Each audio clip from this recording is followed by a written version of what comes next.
Տես լինում է, չէ, ասում է տունը հյուր է գալի, երեխեքին տանենք Ձոնքանչի տուն։ Հիմա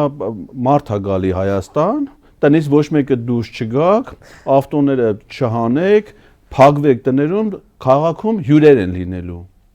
Հիմա ես ուզում եմ իմանամ, այդ եվրոպական համայնքի ոչ պաշտոնական գագաթաժողովը աշխարհում առաջին անգամ չի կազմակերպվում։ Սա կարծեմ 5-րդն է թե 6-րդը։ Նախորդ եղել է Ալբանիայի մայրաքաղաք Տիրանայում, դրանից առաջ եղել է Լոնդոնում, եղել է Իսպանիայի Գրանադա քաղաքում, եղել է Պրահայում, իդեպ են ողբերգական փաստաթուղթը հայ ժողովրդի համար հոկտեմբերի 6-ի հենց այդ գագաթաժողովի շրջանակներում է